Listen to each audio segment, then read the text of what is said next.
Maiba tayo naman mga kababayan ng kwento kasi hindi ko kasi mapigil na hindi mangialam po dito sa kalagayan po ni Diwata. Siguro naman po, kilalang kilala na ninyo si Diwata. O yan po si Diwata mga kababayan. Siya yung sumikat na may-ari ng Parisan po. Nagba-viral kasi siya mga kababayan sa social media, pati na sa mainstream. And in fact, ngayon po, ang sitwasyon ni Diwata ay pinag-uusapan na po. Pati sa mga broadsheets. Philippine Daily Inquirer po ito. Ayan Diwata Pares claps back at haters, assures patrons they will remain open despite closure order. Laging napag-iinitan kasi yung tao. Nasubaybayan natin yung kwento niya, mga kababayan, kasi na-feature na siya sa Jessica Soho, sa GMA, at nagsali-sali siya, mga kababayan, kasi sa mga competition dahil po sa sobrang hirap ng kanyang buhay. Dati siyang nakatira sa ilalim ng tulay. Ngayon, sa kanyang pagsusumikap, tumama siya sa kanyang parisan. Dumami ng dumami, mga kababayan, yung kanyang mga kliyente. Kasi siyempre sumikat po sa social media, sumikat sa mainstream media, na curious yung mga tao. Dinudumog na ngayon yung kanyang parisan. Ayaw na pag-iinitan po ng local government unit. Kasi siyempre siguro yung ibang mga nagtitinda, nainggit, sinumbong sa LGU. Ganon mga kababayan, na tinaakusan na hindi sumusunod sa sanitation, marumi yung kanyang pagkain kasi open lang siya mga kababayan. So ito yung nakakalungkot mga kababayan na sitwasyon dito sa Pilipinas at ugali ng ilang mga Pilipino na hindi pa tayo po magbago. Bagong Pilipinas na po tayo. Sabi ng ating Pangulong Bongbong Marcos, sa bagong Pilipinas, kailangan po bagong Filipino, bagong mindset, bagong pag-uugali. Iwaksi na natin yung inggit sa kapwa at isulong natin yung pagtutulungan, yung pagpaasenso sa ating buhay. Imbis tulungan po ninyo yung tao. Although, yung local government po, sabi dito sa kwento, tinutulungan na siya ng mayor. Pero hindi natin maintindihan, despite the assurance from the mayor, si Mayor Calixto Rubiano, dyan sa Pasay City po siya, ay pumunta pa rin kay Diwata po para sa business and licensing po, permits and licensing ng Pasay City. Gusto siyang ipasara. Anong nangyayari sa inyo? Hindi ba ninyo ma-appreciate yung pagtsatsaga ng tao? Yan Mr. Maravillas, kasi sa mga Pilipino, bawal yung umasinso. Yun nga po ang reaksyon, mga kababayan, ng mga netizens. But before ko mga kababayan ibigay sa inyo yung full story ng kwentong ito, para may iba naman, hindi na yung politics, kundi kabuhayan po at inggit, kailangan pag-usapan natin para sa bagong Pilipinas, bagong Filipino. Click subscribe muna dito sa ating YouTube channel and hit the notification bell para lagi po kayong updated sa mga kaganapan dito sa ating bansa. Like and share na rin po ninyo ng ating video at huwag na rin po ninyo na skip yung ating mga commercial ads para tuloy-tuloy ang pag-unlad ng bagong Pilipinas. Sa mga naganap ng malinis and spacious fitness gym, pumunta lang po kayo sa ating Colossal Fitness Gym. We also offer Grab Car Rental with our brand new 2023 model ng Toyota Innova. We also accept booking for those who are planning to travel via PAL, Cebu Pacific, and other airline companies, local and international, and bills payment for Meralco Bills, PLDT, Aleco Bills, etc. Ang Colossal Fitness Gym is located at 3rd floor Security Bank Building, Lanco Business Park, Legazpi City, Albay. For inquiries, look for Gilon Maravillas. Contact number 0966-802-0949. Yan po yung aming Innova. Lagi na po matao sa amin. Na-set up na rin po yung aming mga bagong gym equipments. May treadmill na rin po kami. Ito naman po yung bago naming product na binibenta online. iGlow Serum, galing pong South Korea. Whitening po siya. Tingnan ninyo yung epekto sa aking anak na architect entrepreneur. Sa mga inquiries ninyo, dumiritso na lang kayo sa aming messenger, sa kanyang messenger, Riz Maravillas. Ito naman po, Firmax Firming and Lifting Cream. Pinapahid po sa mga pulses and affected area. Mainam po siya sa mga pains at paninigas na mga kasok-kasoan. Ito po, Automax Radiant Serum. Sa mukha naman yung application. Anti-aging po siya. You will look 10 years younger than your age. Sa mga cancer patients po, try nyo po itong Nengxia Red Mix Fruit Drink. Hindi man po siya gamot, food supplement siya. Kaya lang, gawa siya mga kababayan sa goji berry. Yung goji berry may anti-cancer properties. O yung mga inquiries ninyo, dumiritso na lang kayo sa aming messenger sa Facebook para masagot namin agad. Ayos pa? Ayos na ayos sa dyan, Mr. Maravillas. Balikan natin yung ating kwento, mga kababayan. Kasi hindi ko matiis na hindi makisali rito sa isyong ito kay Diwata. Kasi po, sa totoo lang, nakaka-relate po ako sa kanya. Yung mga pinagdaanan ni Diwata, although hindi man po ako tumira sa ilalim ng tulay. Pero yung pinagdaanan niyang kahirapan po, nakaka-relate po ako kasi ako taga-bundok ako eh. Anak mahirap po. Ang tawag ng iba sa anak mahirap, mga ampas lupa. O diba? Nagsumikap tayo, mga kababayan. Kaya umangat din yung ating buhay kahit papano. Sa ating pagtsatsaga. Nakaka-relate ako sa kanya kasi parang nakikita ko yung yung sarili ko sa kanya, parehas kami pangit. Although siya, mga kababayan, member ng LGBTQ, ako naman, member ako ng ng mga macho men. ang yabang mo na Mr. Maravillas. Joke lang po. Di ba? So, sa pagtsatsaga po, sa grabing hirap na pinagdaanan ni Diwata, hindi ko nga alam, baka hindi man nakatapos. Ako, nakatapos pa ako, nakagraduate po ako. Business Administration graduate po tayo. At may units po tayo sa pagtuturo sa teaching, kaya naging professor po ako. Si Diwata, mga kababayan, sa napanood kong buhay niya, very inspiring siya. Nabugbog. Di ba? Sumali po sa mga beauty contest sa mga LGBT, mga bading sa GME yata, para lang po makarao sa buhay, para kumita. O ngayon, tumama si Diwata, imbes na tulungan ninyo na lalong umasenso, kasi marami siyang natutulungan po. Ayun lang na mga tumutulong sa kanya, sa parisan niya po, nakapag-create siya ng employment. At sa kanyang pamilya, imbes na naging pabigat sa ating gobyerno, siyempre, nag-operate siya ng business. So, magbabayad siya ng business permit, licenses, and income taxes. Di ba napakaganda yung ginagawa ni Diwata? Ito yung dapat na, ito nga yung pinopromote ng ating Pangulong Bongbong Marcos. Itinuturo na dapat tayo maging entrepreneur. Kasi hindi naman po lahat pwedeng mag-empleyo o i-absorb ng ating gobyerno, magtrabaho sa gobyerno at magsweldo. Hindi naman po maaaring ganon. So maganda na we engage in business. O ito ngayon si Diwata. Pero pinag-iinitan po ng yung sa business and permits, licensing, dapat friendly po kayo sa mga ganitong residente po ninyo. Imbis pag-initan ninyo, tulungan ninyo. Halimbawa, may problema sa sanitation, o di i-orient ninyo, ipatawag ninyo.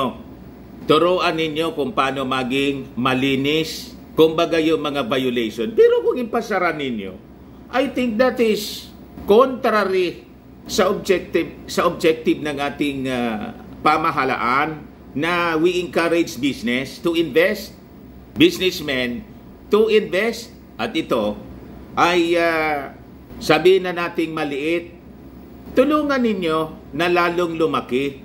Lumalaki na kasi si Diwata. Thousands yung mga nakikita natin. Umaabot yata ng 1,000. Pumipila. At laking tulong mga kababayan doon sa mga ordinary employees, pati mga drivers. Sa ordinaryong mamamayan kasi mura lang yung ino-offer niya. Possibly niya Mr. Maribillas, pinag-initan ng mga kapwa niya mga manininda at baka affected yung mga restaurants na malalaki. Kaya napag-iinitan si Diwata, nainggit, malamang ganun po. Likas sa mga Filipino ang ganong pag-uugali. Sumisikip yung dibdib po. Pag nakakita ng neighbor, ng mga kapitbahay, kami dito, ganon din. Nung medyo mahirap pa yung aming kalagayan po, maliit pa yung bahay namin, wala pa akong sasakyan, nakamotor lang akong bulok, marami akong kaibigan. Maraming nakikiusap sa akin, nakikipag-usap. Ay medyo umangat-angat kami. Sabi nga, yung mga kakilala kong, hindi man lahat, yung mga kakilala kong iba na dati malapit sa akin, umiiwas na. Lalo na ngayon, lalo na na-invite kami ni Mrs. doon sa Palasyo Malacanang, nag-post ako ng picture. Siyempre, natutuwa tayo na ma-invite. Di nag-post ako ng picture. Kukunti na mga kakilala ko yung nagla-like. Ang karamihan po na nagla-like at na-appreciate tayo, nagko-congratulate sa akin, hindi ko man mga kilala, yung mga viewers lang natin dito, mga Marcos loyalists. Yung karamihan sa mga kakilala ko dito, mga kababayan, hindi mag-like, hindi mag-react. Sabi ko, ano nang... Siguro, naninikip yung dibdib sa inggit. Hindi man po kami nagpapainggit. Natutuwa lang kami. Yan kasi ang masyado kayong... Bawal sa Bible lang envy. Ayan sa Proverbs, sabi ni King Solomon, Proverbs 14:30, a tranquil heart gives life to the flesh, but envy makes the bones rot. Nakakabulok po ng nakakabulok ng buto. Bone. Ang sobrang pag-inggit, alisin ninyo ang inggit sa katawan para umasenso po kayo. Ganun ang sikreto po. Pag marunong ka nang mag-appreciate ng pag-asenso ng ibang tao, dadaloy na yung blessing sa inyo. Matututo kayo ng tama. So dapat dito kay Diwata po, imbes na mainggit kayo dyan sa Pasay City, yung ilang dyan sa licensing, magpa-coach kayo kay Diwata. Si Diwata po, narinig ko, ang gaganda ng mga sinasabi niya sa mga interview sa kanya, mga kababayan, ng mga vloggers. Sinishare niya yung kanyang experience. Paano niya na kamit yung ganitong tagumpay, mga kababayan. Dinudumog siya. Pag-aralan ninyo, pwede man ninyong kopyahin. Paturo kayo kay Diwata. Paano niya na surpass yung kahirapan na kanyang dinanas? Dapat magsilbi siyang inspirasyon sa inyo, imbes na kainggitan ninyo. Yung mga bulok yung pag-ugali ninyo. Ginigipit ninyo yung tao. Nakakatulong na nga sa mga mamamayan dyan kasi yung ino-offer niyang presyo, mura lang siya, 100 pesos, may soft drink na, may unlimited rice, ano pa yon, may 2 ulam, may chicken joy, ang tawag na sa chicken joy. Branding po yon. Magaling siya, ginagawa lang niya dinadaan lang niya sa joke, pero magaling siya po, natura sa kanya yung galing, May likas na galing, mga kababayan, si Diwata. Dapat i-appreciate ninyo yung kanyang pagkatao. Di ba? Matuto kayo sa kanya kung paano niya pinaasenso. In a very short period of time. Ang kanyang buhay, ang kanyang negosyo, dapat ganun. Gusto ninyong ipasara. Ang gawin ninyo, si Diwata, iparada ninyo dyan sa Pasay City, in all Metro Manila. Yun ang gawin ninyo, mga local government officials, mga mayors. I-invite ninyo si Diwata na mag-speak to inspire people like him na galing sa hirap, umasenso sa buhay para maging modelo ng pagtsatsaga at sipag. Sipag at tsaga. Doon tayo aasenso, sabi ni Manny Villar. At tingnan ninyo si Manny Villar, pinakang mayaman po sa Pilipinas, $11 billion ang kanyang yaman. You see, galing sa swimming sa dagat ng basura. O kita ninyo? Saluto yo, former Senate President Manny Villar. Ganon. Dapat maging inspirasyon sa atin si Diwata, imbis na inggitan ninyo. Hindi mawala yung pag-inggit ninyo sa kapwa. Yan po si Diwata, oh. Gustong ipasara. Kasi naman na niya Mr. Maravillas, o masinso lang si Diwata. Grabe na niya yung alahas, Ang lalaki ng ganyang alahas, yung sing-sing niya, puno.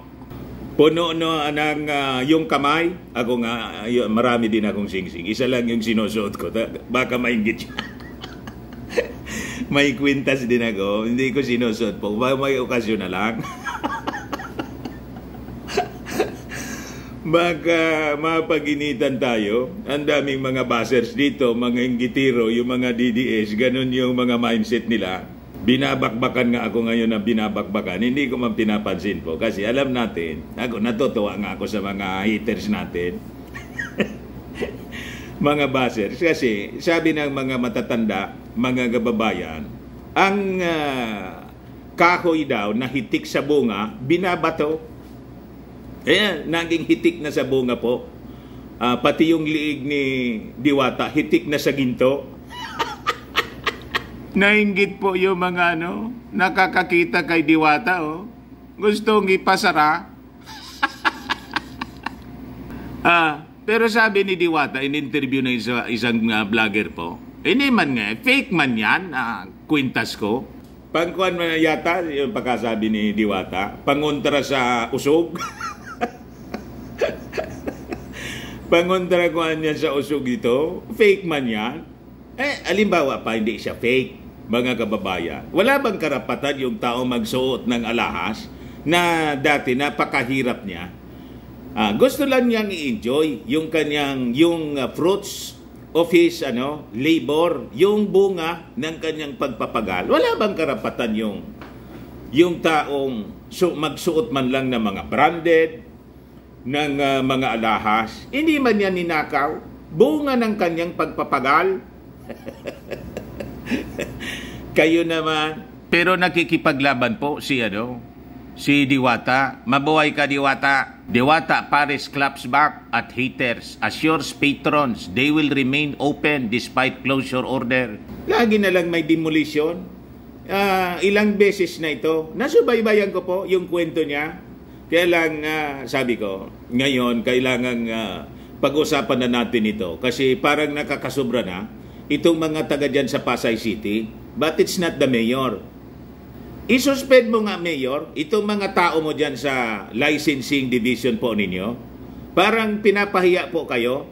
Imbes na i-encourage yung mga tulad ni Diwata, na imbes maging palaboy po, naghanap buhay ng patas, pinag-iinitan, tulungan lalo ninyo si Diwata na maging maayos para po maging inspirasyon siya sa iba.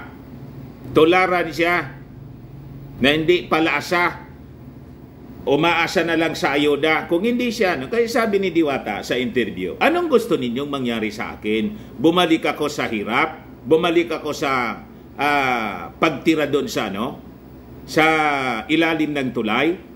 Di ba? Tama siya, mga kababayan. Ngayon maayos na yung kanyang buhay. May kutsi na siya. mga kababayan, may bahay na rin.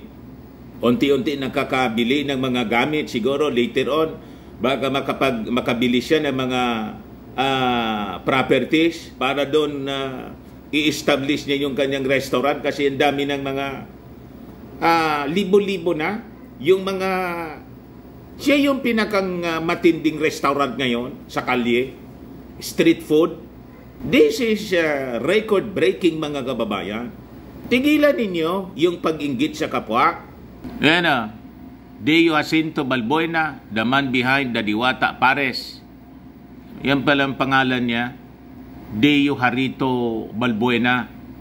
A street food stall that has captured the attention of Filipinos on social media was in shambles Wednesday when people from Pasay City Business Permit and Licensing Office arrived at his food stall and handed him paper indicating a notice of closure order for his business. Baga niya Mr. Maravillas kasi may gustong humingi ng lagay. Malamang po kasi nag-utos na yung mayor, tinutulungan po si Diwata, pero yung sa business licensing, kaya sabi ko nga, kailangan po mayor ipatawag mo yung business licensing mo, isuspend mo ito kasi pinapahiya ka mismo.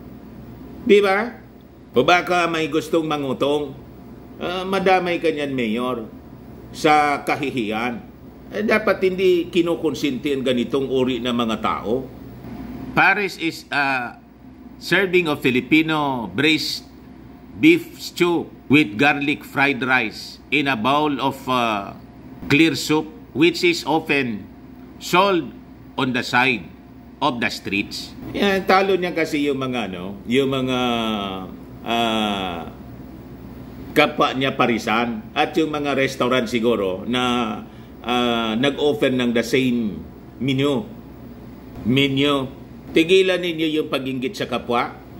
This unexpected visit visibly stressed the business owner as it entailed looking for a proper location for his stall where he and other street vendors like him would not have to be forced to relocate. Sabi po ni Diwata, marami mang pagsubok na dumating sa buhay mo, tuloy lang dahil pagsubok lang yan. Laban lang sa hamon ng buhay. Nagpapasalamat po ako sa lahat ng sumusuporta sa akin, lalo na po kay Mayor Amy Calixto Rubiano and Sir Luigi Rubiano. Maraming salamat po. Nakita ko nga po, nagpatayo na nga po siya ng malaking structure, yung kusina niya mismo, at bumili na rin siya ng mga equipment sa kusina, yung lutuan po, yung parang sa Jollibee at McDo na prituhan ng chicken na ang tawag niya Chicken Joy. Di ba unique si Diwata? Pinag-iinitan ninyo.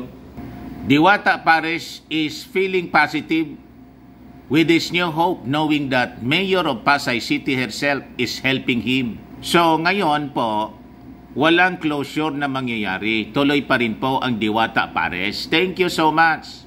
Tuloy pa rin ang laban.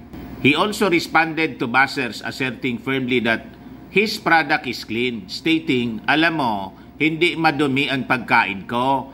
Nakikita ng tao yan. Alam mo, ang madumi, mga ugali nyo, yun ang marumi. Linisin nyo yun.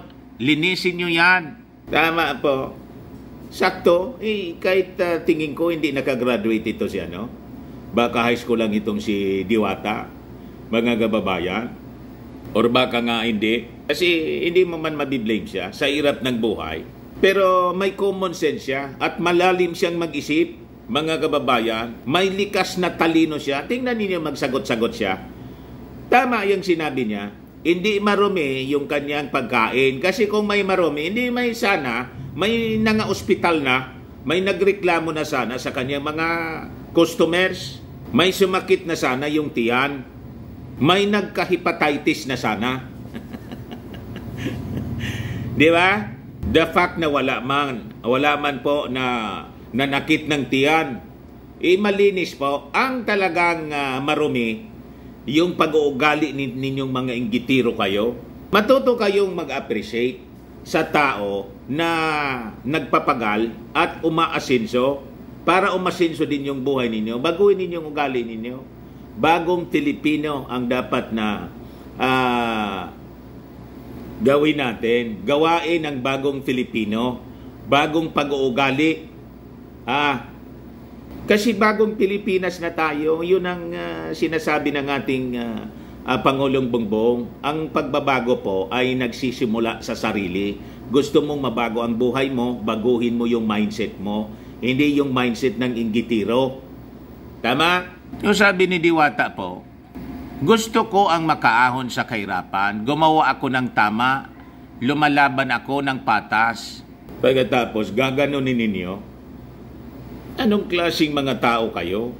Sabi nga natin kanina, ang dapat gawin ninyo, lahat ng mga taga dyan na LGUs sa Metro Manila, gawin ninyong modelo, ang ginagawa ni Diwata, dapat gawin ninyo sa mga business forum po,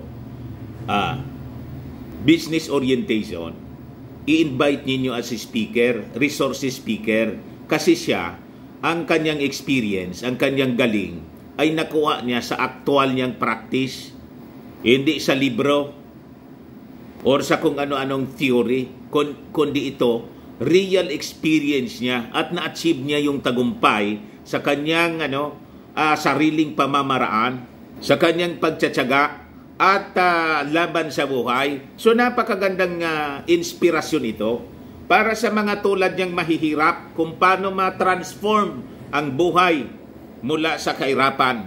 Naintindihan na ninyo, mga taga Metro Manila, mayors, at mga inggitirong taga LGU, nainggit kayo kasi talo kayo ni Diwata, kayo mga empleyado sa gobyerno, hindi ninyo kaya yung ginagawa niya na umasensong ganun kabilis dahil sa kanyang pagpapagal.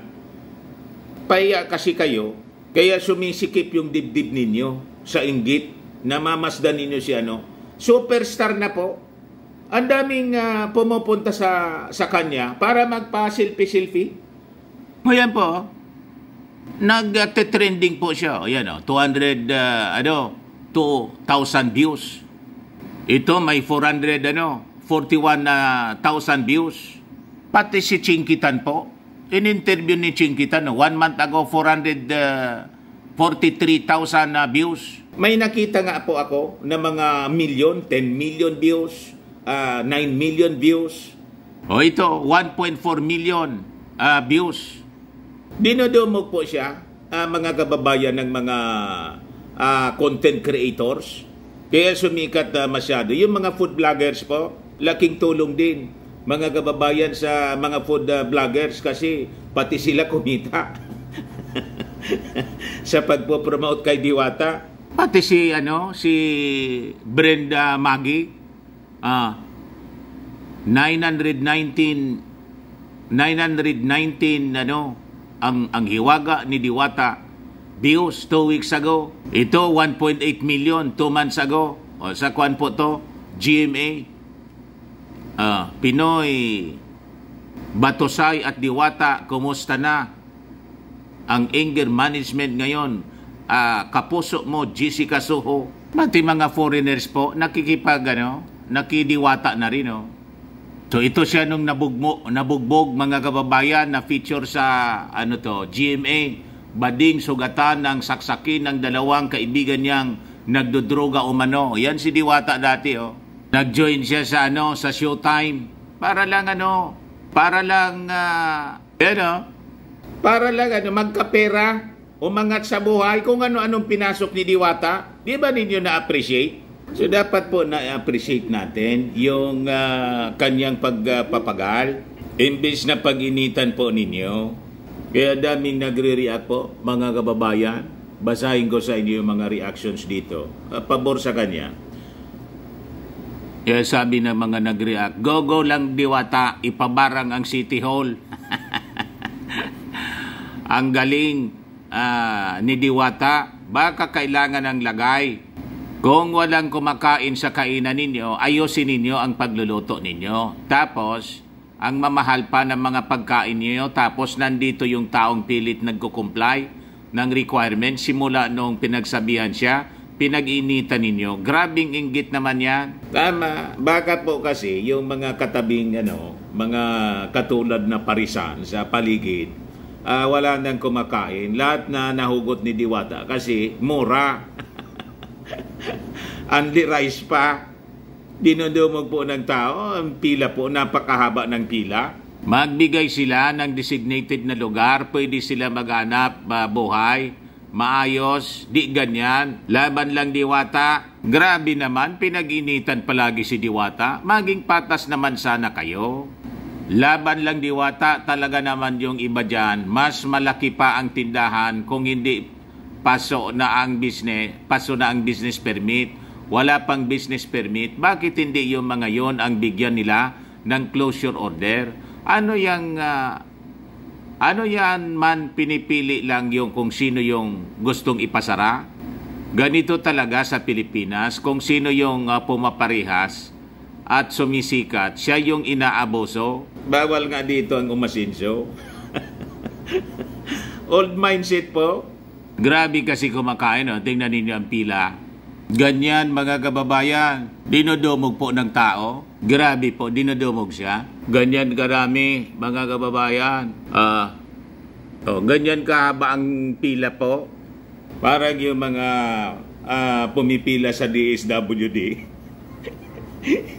na kumukuha ng ayuda. Ganyan karami po. Ang haba ng pila niya. Parang may concert po palagi. Gumagamit na ng microphone siya. Si Diwata para magbigay ng instruction sa mga kumakain. Kaya na-feature po, pati kay Julius Babaw, programa nila. Kaya, laging viral, na pag-initan naman po ng mga inggitiro. Tumigil kayo sa pag-inggit ninyo sa buhay. Gusto ninyong umasenso, gayahin ninyo yung ginagawa ni Diwata, matyaga, masakripisyo, madiskarte, ganon. Ayan man lang po muna yung ating video ngayon. Ako po si Dante Maravillas. Bye-bye po. God bless.